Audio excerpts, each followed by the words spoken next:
Hey, welcome. Welcome to our home bar seminar. We do every Wednesday afternoon, 5 o'clock, sometimes four, to be honest, because we get busy and reschedule. I'm Bill Gross at Bill Gross Probate, along with my colleague and good friend. Yes, Patricia Castillo. That's Patricia Castillo, for those of us who speak regular English, those gringos. Recently birthdayed. Yes, I'm Happy 29 birthday. again. 29 again. You said that last time you were 29. I don't know. I'm thinking you're pulling over on us here, Patricia. 53, Bill. Woo! Híjole. Nice little girl, huh? 53. Wow. Okay. Goes by quick. Yes, it sure does. Goes by quick when you're having fun. But You in know, real it. estate, In real estate, every day is a fun day in real estate. I have to say.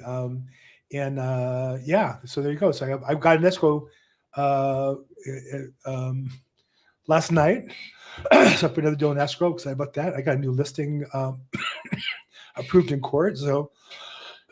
Whoa, I don't know where that came from. So anyhow, so what's happening with the market? How about those interest rates, Patricia? yeah, we're back up to the mid sevens right now. It's like And so much. if you don't pay attention, everything falls apart. What is going on? Yeah, well, it's because we weren't here last week. That's what it was. That's what it So was. yeah, interest rates are about 7.41 for a 30-year fixed. There are options to get the rate down for buyers, whether it's through a seller concession or possibly the buyer even buying down the rate. Um, but even so, there's still closings that are happening every day. I know I've been busy lately, you've been busy. And just in general, what I'm seeing in the market in LA, especially certain areas like San Fernando Valley, Long Beach, we are seeing multiple offers, at least eight. I know I've seen eight offers on properties recently. So just to, give some insight on how much competition there is right now, it's definitely getting busier as we get into, now we're into spring and summer coming. So I can see that that demand just it was pent up and now it's like unleashing, and I'm seeing a lot of buyers out at open houses, and it's been very busy. Yeah, I mean, I have a new listing we just put on the MLS on Monday, and we haven't shown it yet. Got a couple offers already. We've opened house set for Saturday. A bunch of agents calling on it, so there's still some brisk demand there. And I think that the reason why rates are up is because the economy is good. Remember months ago we were talking about a recession. Whatever happened with that talk? Right. Yeah, there was supposed to be a recession. People thought that prices were going to come down, and What happened to that? I thought prices were going to come down. We're going to have a crash. in fact, it's quite the opposite. Instead, the market's heating up. I'm seeing more properties come on the market, which is great for home buyers because now there's, a little bit more inventory for them to choose from. And also look at everything that's out there in terms of, if you're looking at condos or maybe you're looking at single family, even a duplex. Duplexes are great for first time buyers because you can use the rent from the first, one of the units to help offset that mortgage. But right now, I am seeing more listings come on the market, and great for buyers because they have a little bit more to choose from. Although, because the market is moving still in a, brisk pace, I would say if you see a home that you're interested in, definitely act on it right away because I've seen homes go, I send listings to my clients to review, and some of them go pending the next day, active under contract the next day. So you just never know. It's one of those things that you might see a property that's been on the market for, let's say, 2 or 3 weeks, and then all of a sudden, you want to go schedule a showing and it's an escrow. It's one thing or another, and it doesn't feel like it's slowing down. I know the rates went up. I think while they went up by, they're currently at the highest they've been for the year. But if you look at them, they Sure. really are about the range they've been for the last year and a year or so, year and a half. I mean, right in the middle of the range. We were higher at almost 8%. That didn't slow the market down that much. And so Mm-hmm. overall, I think the fear always is when it goes up like this, is it going to continue and rage up? Or if you look over time, eventually there's some corrections and it comes back down.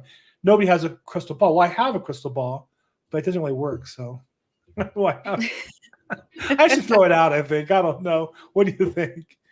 But I think at the end of the day, one thing is true over a long period of time, owning real estate is going to be a hedge against inflation. And so if you're worried about like I am, I have money, I'm 65. I was going to retire. Actually, the reason I didn't is business is really good, but we have money, we set aside investments over time. And those investments don't perform very well. The stock's not doing that well. The bonds aren't doing that well, but the house still goes up 2%, 3% or more per year. And my real estate investments are leveraged. I'm getting even better than that. So it is ultimately the wealth builder and avoider of taxes that drives people to want to do that. Those of you watching, I see with people on YouTube and on Facebook and on X, by the way, or formerly Twitter, we broadcast there as well. Anywhere it's free, I think we'll go, right? Patricia, is that pretty much how we work? Oh, yeah, absolutely. Or if you pay us to broadcast, we'll broadcast. Or if you're free, if it costs a penny, we're not going to do it. Just kind of FYI. But if you're watching this on Twitter or YouTube Live, feel free to put comments and we'll pick them up here in our chat box, or after the fact, feel free to reach out and contact us, and we'll do our best to answer any questions you have.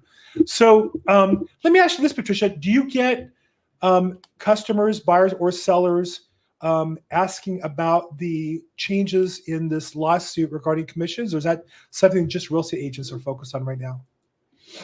I think it's mainly the agents that are really, especially the agents that are primarily buyer's agents. They're feeling like they're going to be out of a career very soon. But I haven't really received much, I would say, like questions from clients. And I just took a listing this week that's coming up in the San Dimas area. And really nice home. Another listing? Yes. You're like nonstop. You are in fuego, honey. I'm telling you, that's what we're closing talking deal in Claremont for like $10 million or something crazy. Almost 1.4 million. That closed last week. And then I also closed another property in Norwalk. And that property was only on the market for 3 days, the one in Norwalk. So that's just, testament to how busy the market is right now. But back to your question, I haven't had too many questions from, or I should say concerns from buyers that have been asking about the changes coming up. But I do feel like there's going to be some workaround with lenders. They may get creative and start offering a way to finance portion of that commission, but it's still something that's negotiable. So even if a buyer's agent is representing a buyer in a transaction, they can still ask the seller to contribute towards the commission, whether it's 1%, 1.5%, and then the buyer can pay the rest, which would still help the seller sell their home, which is the ultimate goal. The seller wants to sell their home. Let me tell you something. As I don't really work much with buyers, so as a listing agent, all the seller wants is their home sold at the best price net to them. They can care who gets paid how much, as long as they net what they're supposed to net. At least that's my experience. And there are the few people who really focus on what's in somebody else's pocket, and they have the flexibility today to offer a lower commission to the agent or offer a lower commission to the buyer's agent. And we have those discussions in every listing, but I just don't get it. I just don't think that's going to change. It's going to be the same conversation I think we've always had. It is, because commissions have always been negotiable. They weren't set at a certain percentage. So we always have that conversation when we take a listing, right? Is how much is the commission going to be? And it's always been shared with the selling agent, which represents the buyer. But I don't really see, as listing agents, I know you and I primarily are listing agents. So I would still, coach my client, because when you're talking about a buyer coming to look at your property, you also want somebody, which would be the agent, that's going to coach the buyer on the market, what the trends are, what the values are. Should they offer more? How can they make their offer competitive? So, I could see a lot of buyers losing out if they're trying to represent themselves because maybe they don't want to pay a real estate commission, but then they have no professional representation. And so Well, this is a very, large financial investment. well, plus, what would you say to a seller? Imagine it's your listing. And, we all have sellers that are more sophisticated. Some are less sophisticated. Just imagine it's an average seller. They Right. bought or sold the house once before, but they picked you because they trust you and want you to help them. But they're not going to do everything you tell them to do because you tell them to do it. And you have two offers that are identical. One is an experienced professional real estate agent who has the buyer and has filled out all the forms and everything looks nice and neat. And the other one is a buyer who got coached through some workshop and doesn't know what they're doing, but it's the same price and same terms. Of those two offers, if they net the same to the seller, which one do you recommend your seller to consider? Right. The offer that was presented by an agent, because I'd prefer to work with an agent, and that's also giving my client the best service because 100%.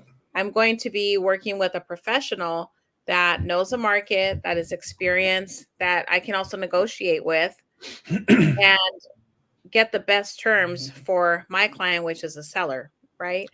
And the agent is also going to negotiate for their client. So ultimately, we want a win-win situation where the buyer feels comfortable. They're not going to have buyer's remorse.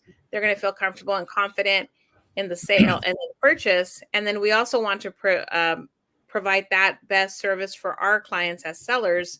So they're netting their bottom line that they want, but also streamlining the transaction, because if you're working with just the buyer directly, they have no experience. A lot of these first-time buyers don't even know what escrow instructions are, right? And so a lot of the lingo and the vocabulary is very intimidating to first-time buyers. Right. Well, and they hear things that they read in an article on Redfin, which is totally wrong. And now you're arguing with somebody. I think the other thing is when I get multiple offers, and my job is to present all the information to my seller, every offer. I usually do a spreadsheet and copy all the documents to Drive and share it with them and give them full access.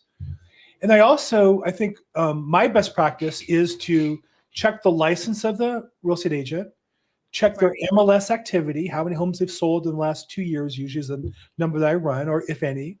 And the lender, I always talk to the mortgage loan officer if we're going to consider that offer.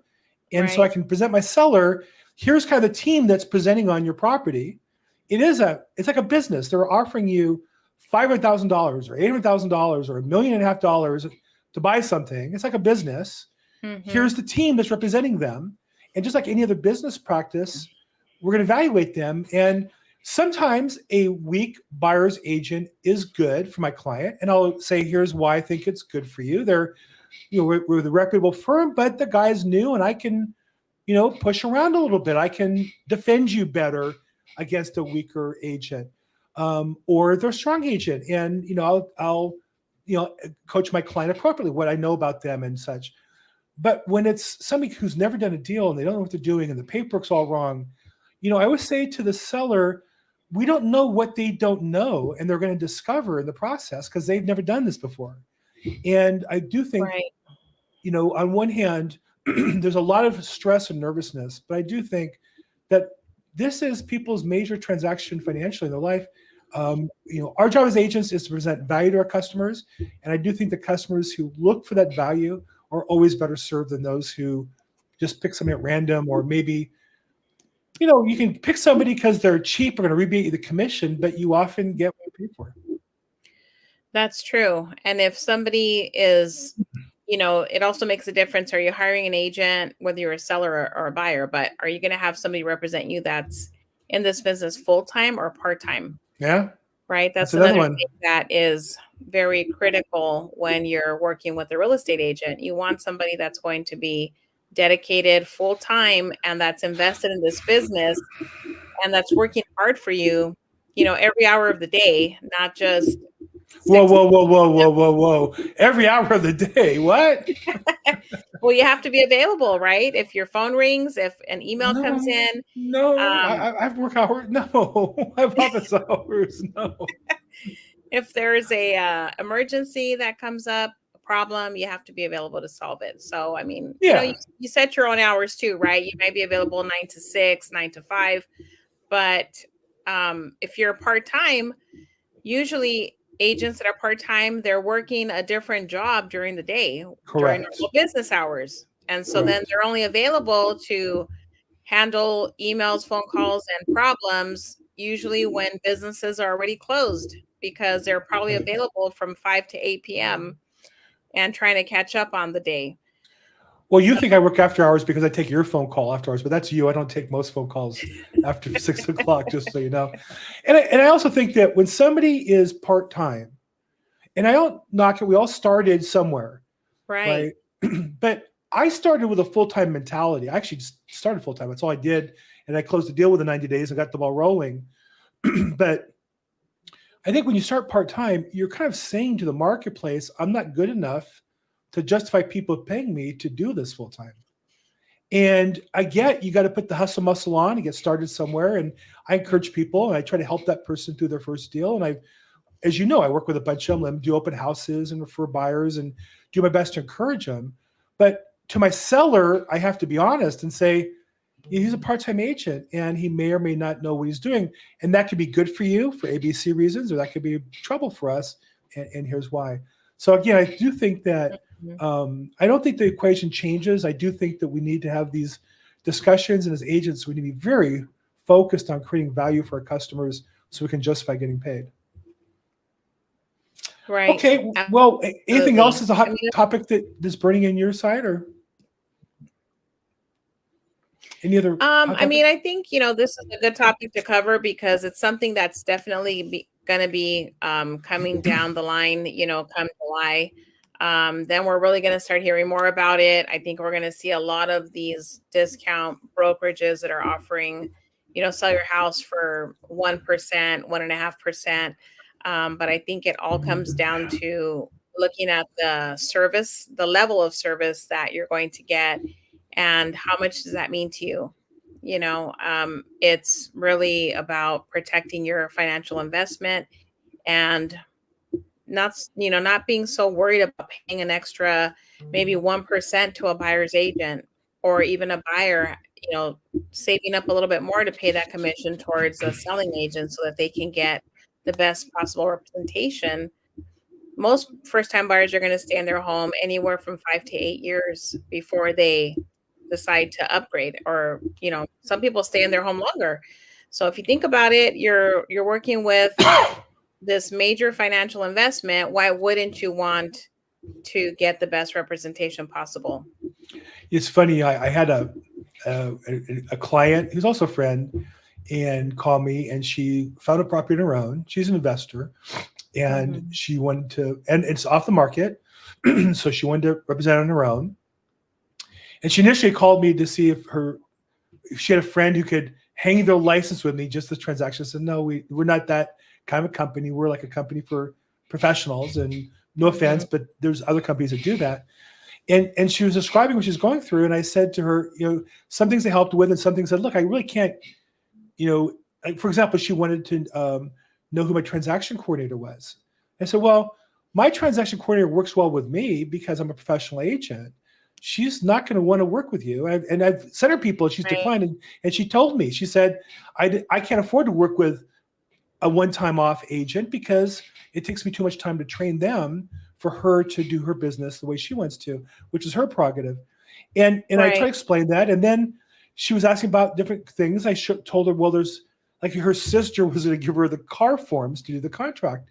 And then she asked me, well, could I send her the forms? And I said, I'm not allowed to. I'm a member of the Association of Realtors, and we pay for them. And we're not really allowed to just give them to somebody to use. That kind of dilutes the value of the membership. Oh, well, my sister will give it to me. Okay, that's fine. And then she was asking about another form she needed. And then the next day, she sent me that other form she needed, which means she hasn't yet signed the contract. And here's what I know Right. in this market, when Mhm. you come to a deal, you want to get the contract signed and locked in as fast as you can. And the Yes. longer you wait, she waited a day just to get the paperwork. Who knows if she even hasn't signed yet? Whereas when I'm on the phone with a customer and they say yes, I email it you send the paperwork like as we're talking. Well, I already sent it to you. I don't want Right. them to change their mind, or if it's I'm saying it to the other agent. I don't want Mhm. to change their mind if they agree to it. Let's get this thing done. And that's what you're paying for. You're paying for a professional to get the deal done. And I think at the end Right. of the day, if you can do it on your own, good luck. But Yeah, it's a lot to navigate through. I mean, it's like if you think about it, if you're something else that would need a lot of negotiating, let's say you're separating or getting a divorce.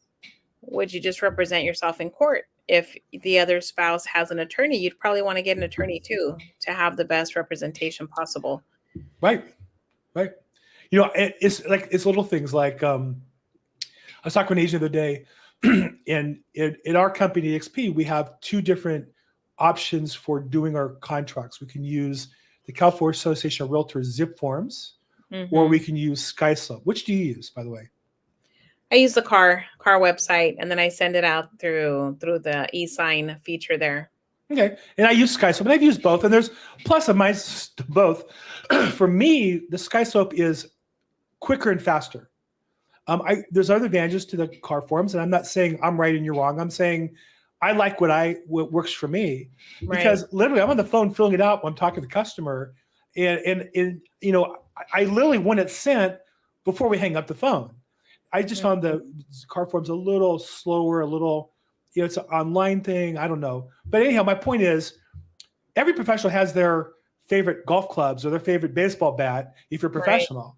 And that's just an amateur and professional is professionals have the professional tools. I know when I get my hair cut, and during COVID, I had bought some clippers and did my own hair because, that's all we had for a couple of weeks. And I remember when I went to the barber the first time after that, the quality of the clippers was a whole nother thing. And she Right. said to me, "Yeah, this costs like $1,000. What you got on Amazon was like $40." And yeah, it's almost the same, but it's not the same. Mhm.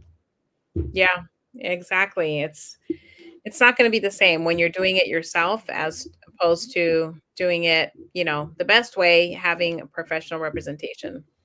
Well, At least. it might be true, not be true with other agents, but it's true with me. It's true with you because I've seen you. I've been the listing agent, you're the buyer's agent, yeah, a couple times, and pretty recently as well. And so I think, as your friend and colleague, I'm just proud to see the professional standards you bring for your clients. Now, when I'm Thank trying to you. defend my seller, I got to hold you off a little bit, but we got to be careful with this one. So, okay. Thank you, Bill. So Patricia, I'm going to let you run. I'm off next week for the Jewish holiday of Passover, Tuesday, Wednesday, right? Okay. 2 weeks in a row, I think, but for sure next week. Mhm. So I won't be here. I'll leave that for you to decide on your own for those of you who watch us. And again, if you're watching live, I see we got some YouTube people, some X people. Welcome to the X people. Wow. Feel free to put comments, questions, and we'll get back to you guys. Any last words, Patricia, before we wrap up? Yes, if anybody has any questions or you'd like more information, whether it's properties or this lawsuit that we're talking about, or the real estate market in general, feel free to reach out. I can be contacted at 323-365-9909. Fantastic. And I'm at Bill Gross Probate on social media. Thank you, everybody. Have a great week, and we'll talk to you soon. Thank Bye-bye. you. Bye-bye.